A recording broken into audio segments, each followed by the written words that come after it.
Okay, so step 3 of taking notes, paraphrasing and summarizing, is the hardest part, and it's also what's going to determine whether you're going to keep going with notes or eventually give them up. If you simply copy everything, there's really no point in doing notes. You just saw that in the lesson, and you're really not going to get anything from it because you didn't do anything with it. Also, if you write too much, then eventually it becomes too hard to take notes and you give up. So this is why it's so important that you learn how to paraphrase and summarize well. So the key to doing this is, one, you want to put everything under the headings. Remember how we made our headings before, and I cleaned up that document. Take a look now. We put everything where it goes under the headings, and then the next key is what we can do to get through this as quick as possible. So we'll time ourselves here. Let's see how long it takes to get through this. So I'm going to go through. I've got my headings. The thing, too, when you paraphrase is you want to make sure that what you do is shorter than the original, and if possible, you make lists. If it's already listed as a list, or if it's already put there as a list, you can go ahead and copy and paste, or if it's also very, very short. So for example, under objectives, compare and contrast, is there more? Maybe there is more. No, there isn't. So under objectives, we only have one objective. So I'm going to put that there. It's just one little thing. And when I do my notes,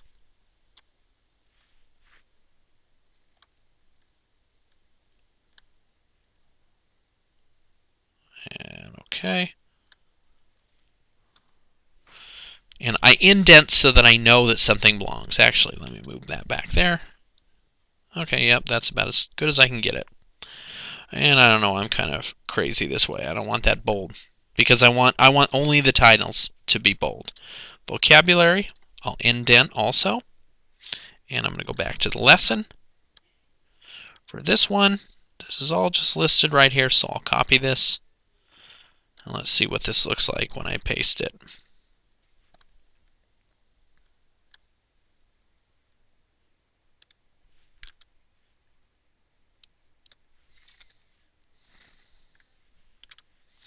And because I want to go in a hurry, I'm not going to really do too much with this, even though I can see a couple little errors there. It needs to, I can't, I'd like to see some more spaces in a couple places. Now we get down to the lesson itself, and this is where we're actually going to be looking at text and we're going to be dealing with something. So I look at Jefferson Davis.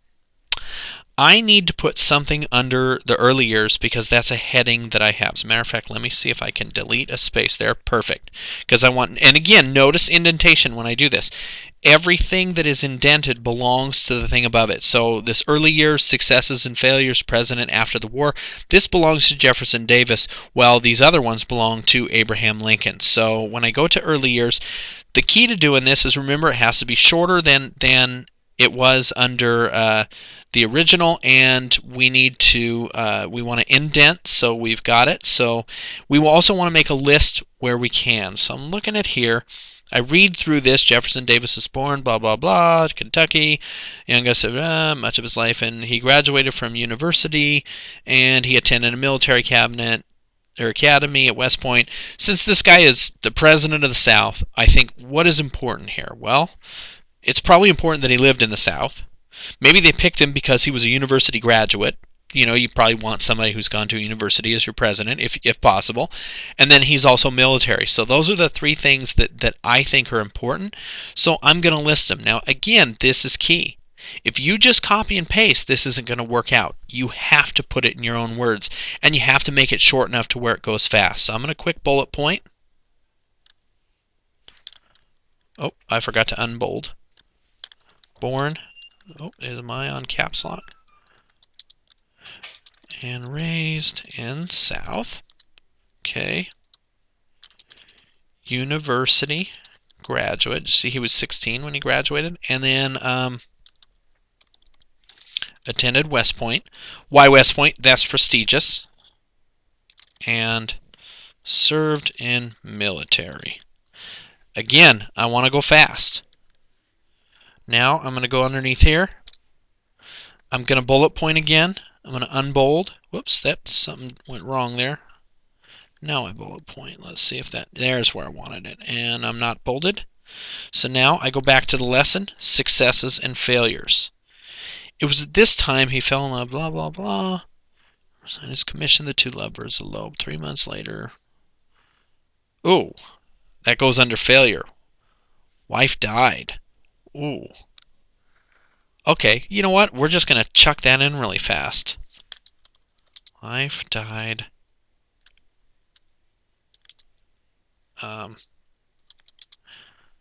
Very young.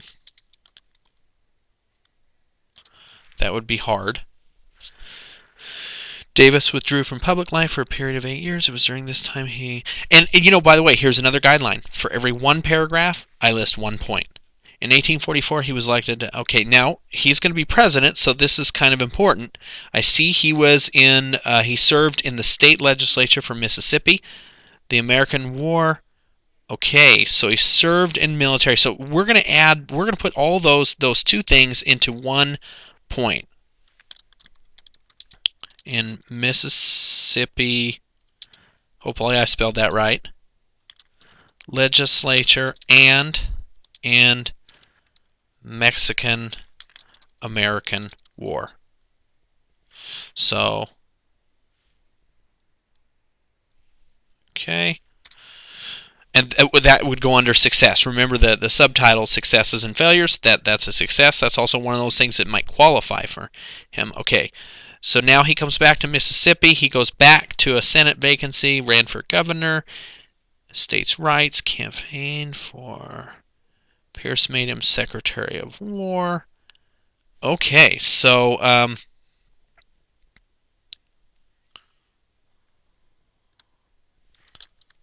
served more years in legislature and became Secretary of War under, you know what, I can't even remember which president that was. Pierce, President Pierce. By the way, fine to abbreviate when you're doing notes. These are for you. You don't need to, whatever makes you, and again, you know, successes and failures of the Southern president. Does it help someone to become Secretary of War if they're trying to become president? Yeah, that looks good. That looks like, you know, hey, this is our guy. This is the type of person we want. Okay, while maintaining the belief that federal government, Davis did not believe secession, yet when his home state, he agreed with the majority, resigned his Senate seat. Oh, I missed something. Senate.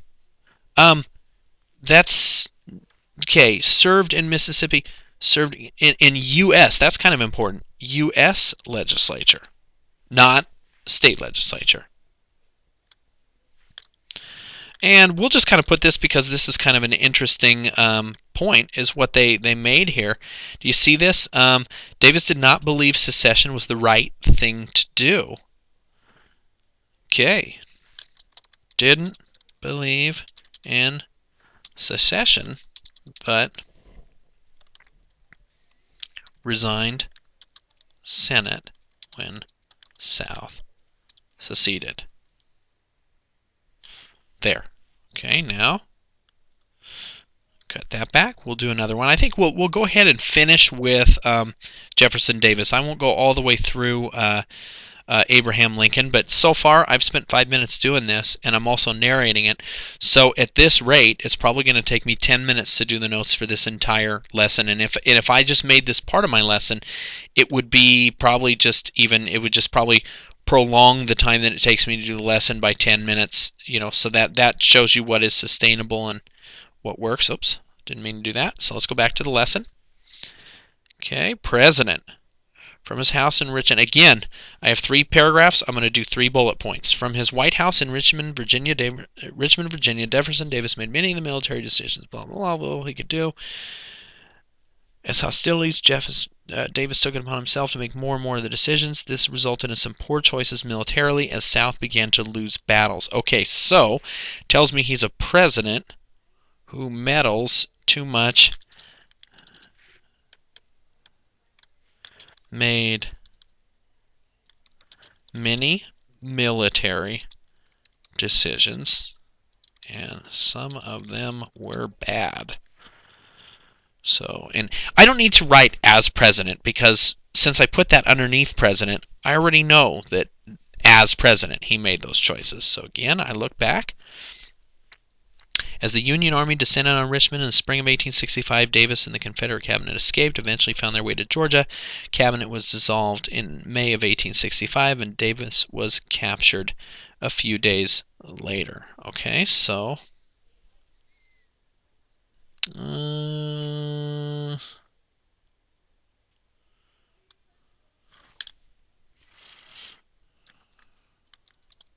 say ended with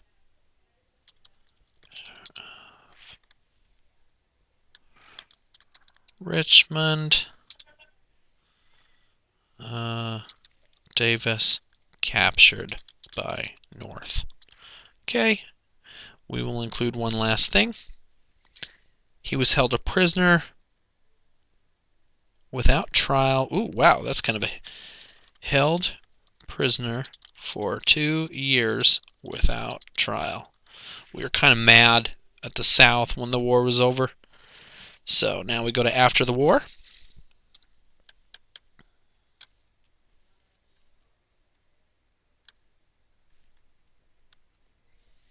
Two years after being released, David became head of an insurance company. He was elected again to the U.S. Senate, but was denied his office. Okay, 1875, so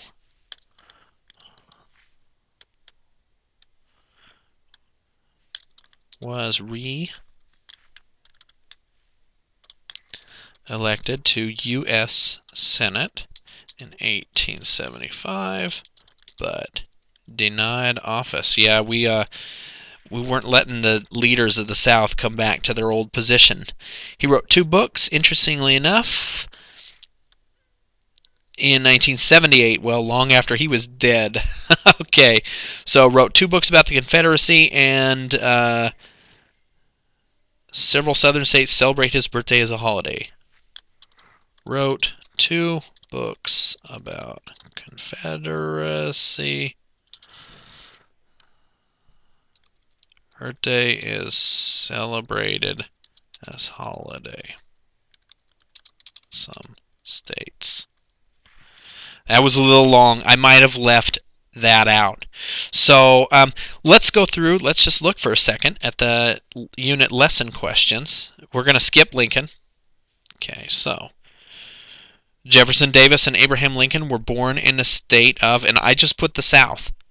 So I remember that it's Kentucky, but maybe my notes were not that specific in that case. And so if I found something was wrong, I go back. Born in Kentucky. Now see, with lesson questions, they're not going to ask you that on a quiz, so you're probably okay. But if you want, as you do a lesson question, you can always go back and change your notes. So we'll look and see if our notes are good enough for these lessons questions, and if they are, they're definitely good enough for the quiz questions. Because in the quiz question, they wouldn't ask you something that specific, like Jefferson Davis and Abraham Lincoln were both born in the state of Kentucky. They would say something a little more general. So, President blank fought in the Mexican-American War. Well, let me see. Do our notes have something to say about that? Served in military, successes and failures. Look, he served in the Mexican-American War. So I would go back and I would identify Davis. And there my notes helped me. Teaching himself law. I never read anything about Jefferson Davis doing that, so I think that's going to be Lincoln. And then let's go back down. Matching vocabulary. And I have vocabulary notes here. I look up. There we are. I've got that. So I'm good there. States' rights were of utmost importance to President. Okay, now, this is important. I didn't really get that 100% right on my notes because I said that he was against secession, and I said that he became secretary under war against President Pierce. But if you look at the lesson, I did leave something out, and that just tells me I was a little wrong on my notes. I should have added something. So when we go back to Davis, and I do remember this from reading the lesson, is why did he become Secretary of War? Well, when you look at it, it said Davis was reported he ran for governor and lost. He refused to be discouraged and he became heavily involved with the issue of states' rights. So you know what we do? I just go back and I say, okay, became heavily involved with issues of states' rights. Which is probably, and you know what? I probably should have gotten that. That should have been one of the ones that I included because, of course, the whole secession from the Union was all about states' rights. So as you take these tests, it's not a bad idea to go back and update your notes so you're good. Now, when you look at this isn't going to be hugely long. I mean, when and I've got a big font here, but when I look at this is for half of this lesson. And let me switch this to a smaller size. I don't know why these things are so darn huge. There we are. Fix this too. That's driving me crazy. There we are. And I've got that. Switch that to a smaller font too.